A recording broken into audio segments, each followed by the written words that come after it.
lawmakers urge scrutiny of Egypt's human rights record. European parliamentarians have urged their governments and the United Nations to bring Egypt's devastating human rights situation under more global scrutiny.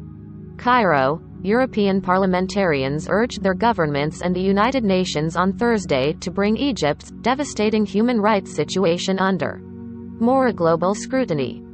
The lawmakers issued a statement calling on the UN Human Rights Council to establish a monitoring and reporting mechanism on Egypt at its upcoming first and highest-level meeting of 2022, set for February 28.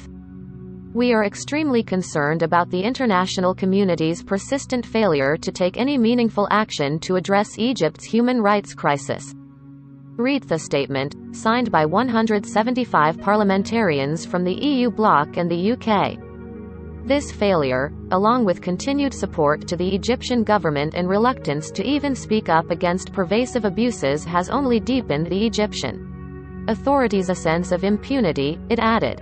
Since rising to power in 2013, Egyptian President Abdel Fattah el-Sisi has overseen a rollback of many freedoms and outlawed the Muslim Brotherhood, labeling it a terrorist organization. The country is ranked among the world's worst jailers of journalists, along with Turkey and China, according to the nonprofit Committee to Protect Journalists. Many of those who have been imprisoned in recent years are Islamists, but they also include secular activists who were involved in the 2011 Arab Spring uprising that toppled the country's longtime autocrat Hosni Mubarak. Despite this devastating picture, the international community has by and large limited its reaction to rare, occasional statements of concern at the UN Human Rights Council, added the statement.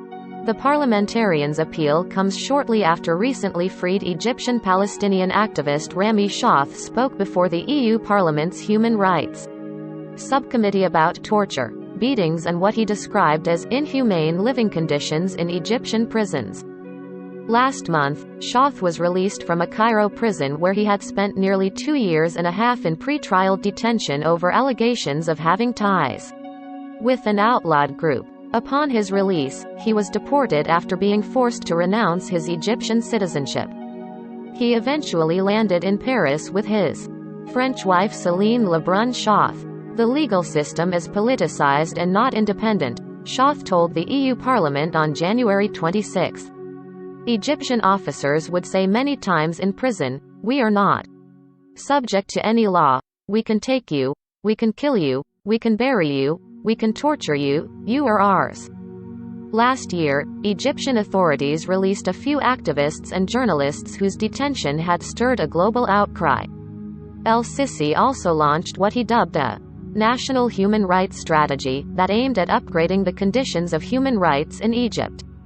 However, such moves fell short of convincing his detractors. Fath was genuinely embracing a new course of action.